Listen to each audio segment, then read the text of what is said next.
जीव जगत कैसा निराला है। जीवों के विस्तृत प्रकारों की श्रृंखला विस्मयकारी है। असाधारण वास स्थान, चाहे वे ठंडे पर्वत, पर्णपाती वन, महासागर, अलवणीय जल, जलीय झीलें, मरुस्थल अथवा गर्म झरनों जिनमें जीव रहते हैं, वे हमें आश्चर्यचकित कर देते हैं।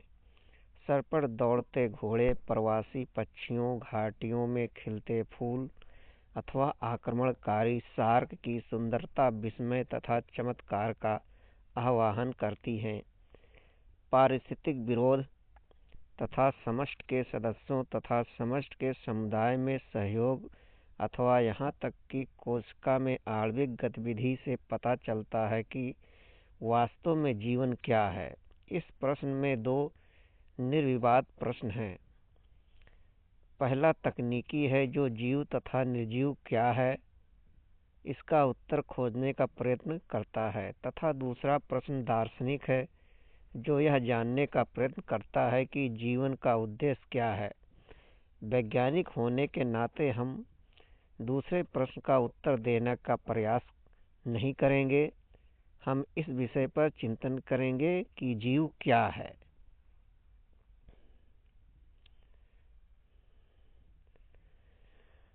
जीव जगत में विविधता। यदि आप अपने आसपास देखें तो आप जीवों की बहुत सी किस्में देखेंगे। ये किस्में गमले में उगने वाले पौधे, कीट, पक्षी, पालतू अथवा अन्य प्राणी व पौधे हो सकते हैं। बहुत से ऐसे जीव भी हैं जिन्हें आप आँखों की सहायता से नहीं देख सकते हैं, लेकिन आपके आसपास ही हैं। यदि आप अपने अवलोकन के क्षेत्र को बढ़ाते हैं तो आपको विविधता की एक बहुत बड़ी श्रृंखला दिखाई देती है। स्पष्टतः यदि आप किसी सघन वन में जाएं तो आपको जीवों की बहुत बड़ी संख्या तथा उनकी कई किस्में दिखाई पड़ेंगी।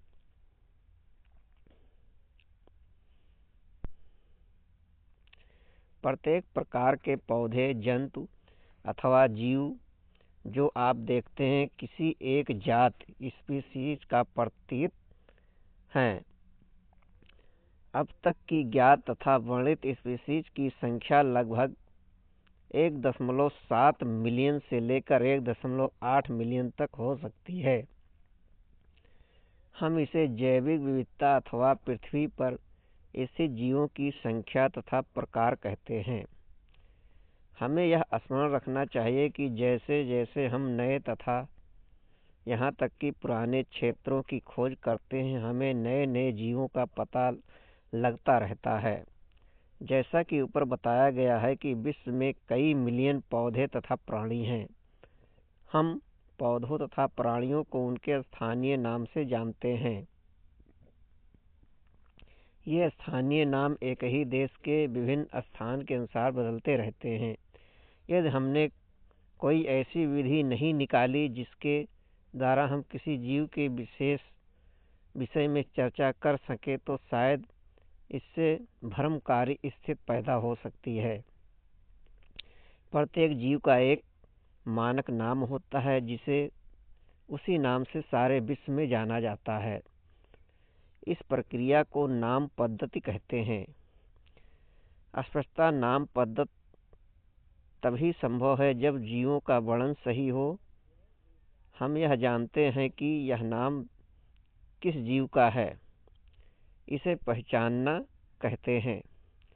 अध्ययन को सरल बनाने के लिए अनेकों वैज्ञानिकों ने प्रयत्न ज्ञात जीव को वैज्ञानिक नाम देने की प्रक्रिया बनाई है। इस प्रक्रिया को विश्व में सभी जीव वैज्ञानिकों ने स्वीकार किया है। पौधों के लिए वैज्ञानिक नाम का आधार सर्वमान्य नियम तथा कसौटी है, जिनको international code of botanical nomenclature में दिया गया है। आप पूछ सकते हैं कि प्राणियों का नामकरण कैसे किया जाता है। प्राणी वर्गीविदों ने international code of zoological nomenclature बनाया है, जो वैज्ञानिक नाम की यह गारंटी है कि प्रत्येक जीव का एक ही नाम रहे। किसी भी जीव के वर्णन से विश्व में किसी भी भाग में लोग एक ही नाम से बता सकें। यह भी सुनिश्चित करते हैं कि एक ही नाम किसी दूसरे ज्ञात जीव का ना हो। जीव विज्ञानी ज्ञात जीवों के वैज्ञानिक नाम देने के लिए सार्वजनिक मान नियमों का पालन करते हैं। प्रत्येक नाम के दो घटक हैं, वंश नाम तथा जाति संकेत पद। इस प्रणाली को, जिसमें दो नाम के दो घटक होते हैं, उसे द्विनाम पद्धति कहते हैं। इस नामकरण प्रणाली की कैरोलस लिनियस ने सुझाव दिया था। इसका उपयोग सारे विश्व के जीव विज्ञानी मानते हैं।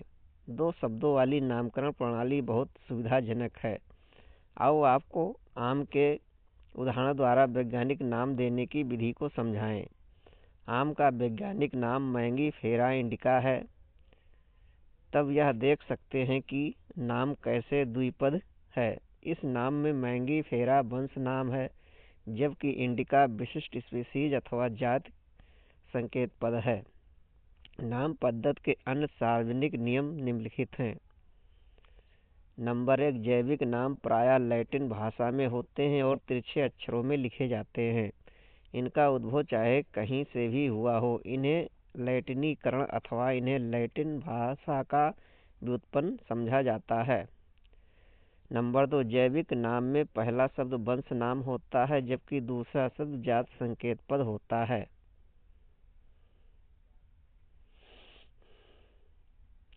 नंबर 3, जैविक नाम को जब हाथ से लिखते हैं तब दोनों शब्दों को अलग अलग रेखांकित अथवा छपाई में तिरछा लिखना चाहिए। यह रेखांकन उनके लैटिन उद्भव की संकेत को दिखाता है। नंबर 4, पहला अक्षर जो वंश नाम को बताता है वह बड़े अक्षर में होना चाहिए, जबकि जात के संकेत पद में छोटा अक्षर होना चाहिए। मैंगीफेरा इंडिका के उदाहरण से इसकी व्याख्या कर सकते हैं।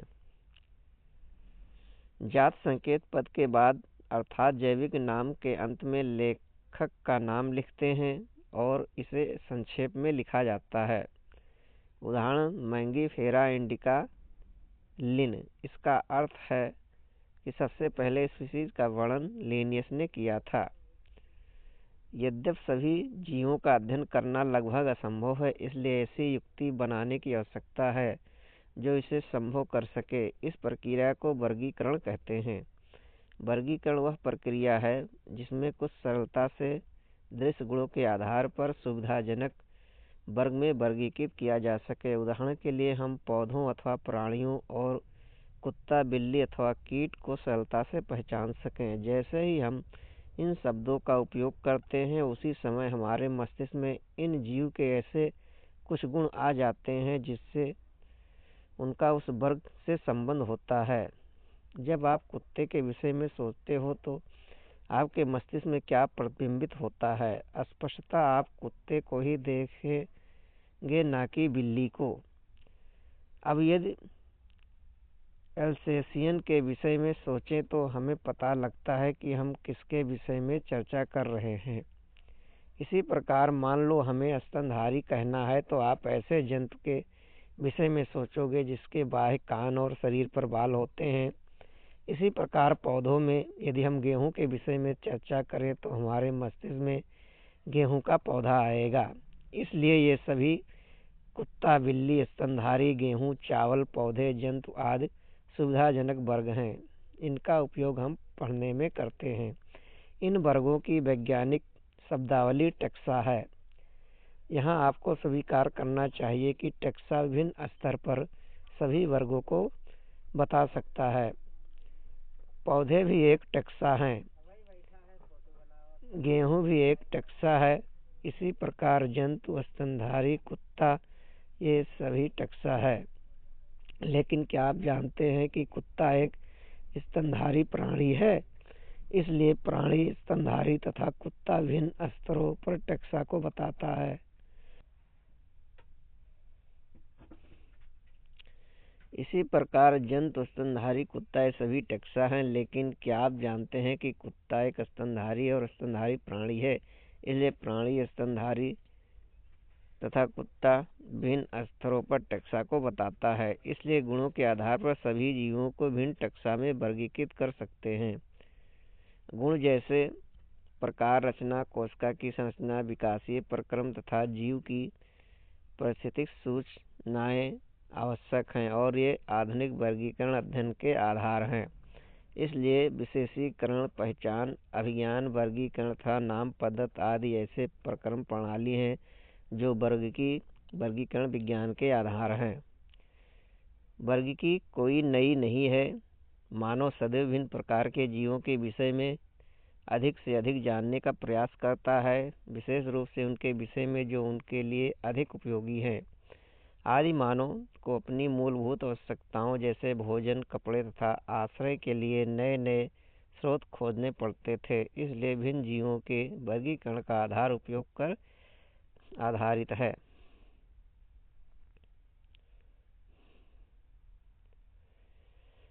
काफी समय से मानव विभिन्न प्रकार के जीवों के विषय में जानने और उनकी विविधता सहित उनके संबंध में रुचि लेता रहा है। अध्ययन की इस शाखा को वर्गीकरण पद्धति सिस्टमैटिक्स कहते हैं। सिस्टमैटिक्स शब्द लैटिन शब्द सिस्टेमा से आया है, जिसका अर्थ है जीवों की नियमित व्यवस्था। लिनियस ने अपने पब्लिकेशन का टाइटल सिस्टेमा नेचर चुना है। वर्गीकरण पद्धति में पहचान, नाम पद्धति तथा वर्गीकरण को शामिल करके इसके क्षेत्र को बढ़ा दिया है। वर्गीकरण पद्धति में जीवों के विकासीय संबंध को भी ध्यान में रखा गया है। वर्गीकी संवर्ग। वर्गीकरण एकल सोपान प्रक्रम नहीं है, बल्कि इसमें पदानुक्रम सोपान होते हैं, जिसमें प्रत्येक सोपान पद अथवा वर्ग को प्रदर्शित करता है। चूंकि संवर्ग समस्त वर्ग की व्यवस्था है, इसलिए इसे वर्गीकी संवर्ग कहते हैं और तभी सारे संवर्ग मिलकर वर्गीकी पदानुक्रम बनाते हैं। प्रत्येक संवर्ग वर्गीकरण की एक इकाई को प्रदर्शित करते हैं। वास्तव में यह एक पद को दिखाता है, उसे प्रायः वर्गक टैक्सान कहते हैं।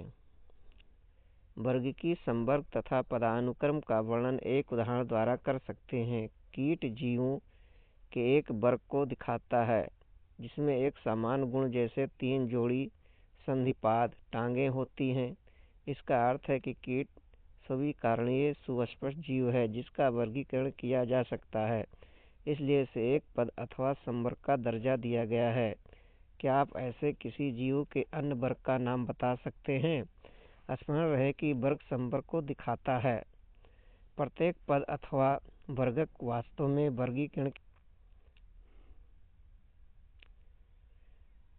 ये वर्गीकी संवर्ग सुस्पष्ट जैविक है, न कि केवल आकारकीय समूहन।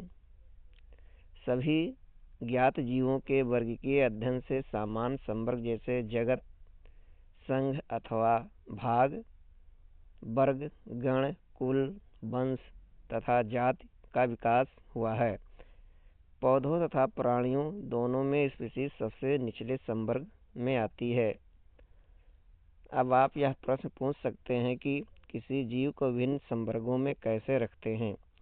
इसके लिए मूलभूत आवश्यकता व्यष्टि अथवा उसके वर्ग के गुणों का ज्ञान होना है। यह सामान्य प्रकार के जीवों तथा अन्य प्रकार के जीवों में समानता तथा विभिन्नता को पहचानने में सहायता करता है।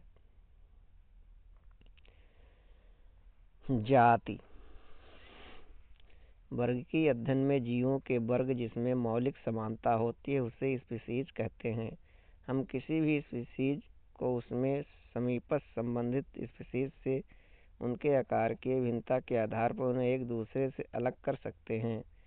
हम इसके लिए मैंगीफेरा इंडिका, सोलेनम ट्यूबरोसम तथा पैंथेरा लियो के उदाहरण लेते हैं। इन सभी तीनों नामों में इंडिका, ट्यूबरोसम तथा लियो जाति संकेत पद हैं, जबकि पहले शब्द मैंगीफेरा, सोलेनम तथा पैंथेरा वंश के नाम हैं। यह टैक्सा अथवा संवर्ग का भी निरूपण करते हैं। प्रत्येक वंश में एक अथवा एक से अधिक जाति संकेत पद हो सकते हैं, जो भिन्न जीवों जिनमें आकार के गुण समान हों को दिखाते हैं। उदाहरण पैंथरा में एक अन्य जात संकेत पद है जिसे टाइग्रिस कहते हैं। सोलेनम वंश में नाइग्रिम, मेलाजेना भी आते हैं। मानव जात की सेपियंस है जो होमो वंश में आता है, इसलिए मानव का वैज्ञानिक नाम होमो सेपियंस है। वंश में संबंधित स्पीशीज का एक वर्ग आता है जिसमें स्पीशीज के गुण अन्य वंश में स्थित स्पीशीज की तुलना में समान होते हैं। हम कह सकते हैं कि वंश समीपस्थ संबंधित स्पीशीज का एक समूह है। उदाहरण आलू, टमाटर तथा बैगन, ये दोनों अलग अलग स्पीशीज हैं, लेकिन ये सभी सोलेनम वंश में आते हैं। शेर, चीता तथा जिनमें बहुत से गुण हैं वे सभी पैंथरा वंश में आते हैं। वह वंश दूसरे वंश फेलिस, जिसमें बिल्ली आती है, से भिन्न है।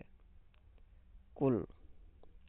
अगला संवर्ग कुल है जिसमें संबंधित वंश आते हैं। वंश स्पीशीज की तुलना में कम समानता प्रदर्शित करते हैं। कुल के वर्गीकरण का आधार पौधों के कायिक तथा जनन गुण हैं। उदाहरण पौधों में 3 भिन्न वंश सोलेनम, पिटूनिया तथा धतूरा को सोलेनेसी कुल में रखते हैं, जबकि प्राणी वंश पैंथरा, जिसमें शेर, बाघ, चीता आते हैं, को फेलिस के साथ फेलिडी कुल में रखते हैं। इसी प्रकार यदि आप बिल्ली तथा कुत्ते के लक्षण को देखें तो आपको दोनों में कुछ समानताएं तथा कुछ भिन्नताएं दिखाई पड़ती हैं। उन्हें क्रमशः 2 भिन्न कुलों में कैनिडी तथा फेलिडी में रखा गया है। आपने आर्डर या गण आपने पहले देखा है कि संवर्ग जैसे स्पीशीज, वंश तथा कुल समान तीनों लक्षणों पर आधारित है। प्रायः गण तथा अन्य उच्चतर वर्ग की संवर्ग की पहचान लक्षणों के समूहन के आधार पर करते हैं। गण में उच्चतर संवर्ग होने के कारण कुलों के समूह आते हैं जिनके कुछ लक्षण एक समान होते हैं। इसमें एक जैसे लक्षण कुल में शामिल विभिन्न वंश की अपेक्षा कम होते हैं। पादप कुल जैसे कोनवोल्यूलेसी, सोलेनेसी, पोलियोनेसी गण में रखा गया है। इसका मुख्य आधार पुष्पीय लक्षण है, जबकि प्राणी कार्निवोरा गण में फेलिडी तथा कैनिडी कुलों को रखा गया है। वर्ग क्लास। इस संवर्ग में संबंधित गण आते हैं। उदाहरण प्राइमेट गण, जिनमें बंदर, गोरिल्ला तथा गिब्बन आते हैं, और कार्निवोरा गण, जिसमें बाघ, बिल्ली तथा कुत्ता आते हैं, को मैमेलिया वर्ग में रखा गया है। इसके अतिरिक्त मैमेलिया वर्ग में अन्य गण भी आते हैं। संघ या फाइलम वर्ग, जिसमें जंतु जैसे मछली, उभयचर सरीसृप, पक्षी अथवा स्तनधारी आते हैं। अगले उच्चतम संवर्ग, जिसे संघ कहते हैं, का निर्माण करते हैं। इन सभी को एक समान गुणों जैसे पृष्ठरज्जु तथा पृष्ठीय खोखला तंत्र होने के आधार पर कार्डेटा संघ में रखा गया है। पौधों में इन वर्गों, जिसमें कुछ ही एक समान लक्षण आते हैं, को उच्चतर संवर्ग भाग डिवीजन में रखा गया है। जगत। जंतु के वर्ग की तंत्र में विभिन्न संघों के सभी प्राणियों को उच्चतम संवर्ग जगत में रखा गया है, जबकि पादप जगत में विभिन्न भाग डिवीजन में सभी पौधों को रखा गया है। विभिन्न संघों के सभी प्राणियों को एक अलग जगत एनिमेलिया में रखा गया है, जिसमें कि उन्हें पौधों से अलग किया जा सके। पौधों को प्लांटी जगत में रखा गया है। भविष्य में हम इन 2 वर्गों को जंतु तथा पादप जगत कहेंगे। इनमें स्पीशीज से लेकर जगत की विभिन्न वर्ग की संवर्ग को आरोही क्रम में दिखाया गया है। ये संवर्ग यद्यपि वर्ग की वैज्ञानिकों ने इस पदानुक्रम में उप संवर्ग भी बताए हैं। इसमें विभिन्न टैक्सा का एक उचित वैज्ञानिक स्थान देने में सुविधा होती है। पदानुक्रम को देखो, क्या इस व्यवस्था के आधार पर स्मरण कर सकते हैं? उदाहरण के लिए, जैसे जैसे हम स्पीशीज से जगत की ओर जाते हैं, वैसे ही समान गुणों में कमी आती जाती है। सबसे नीचे जो टैक्सा होगा उसके सदस्यों में सबसे अधिक समान गुण होंगे। जैसे जैसे उच्च संवर्ग की ओर जाते हैं, उसी स्तर पर अन्य टैक्सा के संबंध निर्धारित करने अधिक कठिन हो जाते हैं। इसलिए वर्गीकरण की समस्या और भी जटिल हो जाती है।